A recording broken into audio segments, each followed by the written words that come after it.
اس کے پاس دودھ پلانے والیاں لائی گئیں، لیکن بچے نے کسی عورت کا دودھ نہ پیا۔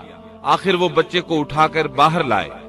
اللہ آیت 12 میں فرماتے ہیں، اور ان کے پہنچنے سے پہلے ہم نے موسیٰ پر دائیوں کا دودھ حرام کر دیا تھا۔ جو عورت بھی آپ کو دودھ پلانے کی کوشش کرتی ناکام ہو جاتی۔ اب ظاہر ہے یہ رکاوٹ تو اللہ تعالیٰ کی طرف سے تھی، کوئی دودھ پلانے میں کامیاب ہو بھی کیسے سکتی تھی۔ ادھر موسیٰ علیہ السلام کی بہن دور کھڑی یہ سب دیکھ رہی تھی۔ سورۃ القصص آیت 12 میں ہے، یہ کہنے لگیں، کیا میں تمہیں ایسا گھرانہ نہ بتاؤں جو اس بچے کی تمہارے لیے پرورش کرے اور ہوں بھی وہ اس بچے کے خیر خواہ۔ انہوں نے پوچھا، اے بچی تو کیسے جانتی ہے کہ وہ اس بچے کی خیر خواہی کریں گی؟ بچی نے جواب دیا، اس لیے کہ وہ ایک غریب گھرانہ ہے۔ جب انہیں معلوم ہوگا کہ یہ بچہ فرعون کے گھر سے آیا ہے تو انہیں انعام و اکرام ملنے کی امید رہے گی۔ اس گھر میں ایک نیک سیرت خاتون ہے، وہ اس بچے کو بخوشی دودھ پلانا قبول کرے گی۔ انہوں نے کہا، چلو ٹھیک ہے۔ چنانچہ آپ کی بہن انہیں گھر لے آئی۔ والدہ محترمہ نے بچے کو دودھ پلایا تو آپ نے فوراً دودھ پینا شروع کر دیا۔ سیدہ آسیہ نے ان کی طرف پیغام بھیجا کہ وہ محل میں آ جائے اور جب تک بچہ دودھ پیتا رہے وہ اس کے پاس محل ہی میں رہے، لیکن موسیٰ علیہ السلام کی ماں نے انکار کر دیا۔ انہوں نے کہا، میرے اہل و عیال ہیں، میرے خاوند بھی ہیں، لہٰذا ان کے ہوتے ہوئے میں گھر نہیں چھوڑ سکتی۔ اب چونکہ بچے نے کسی اور کا دودھ پینا قبول نہیں کیا تھا، اس لیے وہ خود بچے کو لے کر آتے تھے۔ اس طرح موسیٰ علیہ السلام کی والدہ کا بے حد احترام ہونے لگا۔ فرعون کے ہر کارے تحفے تحائف ان کے گھر لانے لگے۔ اللہ تعالیٰ آیت 13 میں فرماتے ہیں، پس ہم نے اسے اس کی ماں کی طرف واپس پہنچایا تاکہ اس کی آنکھیں ٹھنڈی رہیں اور آزردہ خاطر نہ ہو، اور جان لے کہ اللہ کا وعدہ سچا ہے، لیکن اکثر لوگ نہیں جانتے۔ اس طرح موسیٰ علیہ السلام شاہی محل میں پلنے بڑھنے لگے، یہاں تک کہ 18 سال کے خوبرو نوجوان ہو گئے۔ اللہ تعالیٰ آیت 14 میں فرماتے ہیں، اور جب موسیٰ اپنی جوانی کو پہنچ گئے اور پورے توانا ہو گئے تو ہم نے انہیں علم و حکمت عطا فرمایا۔ نیکی کرنے والوں کو ہم اسی طرح بدلہ دیا کرتے ہیں۔ سبيل مريح تنهد يا صاحي كي تستريح وبث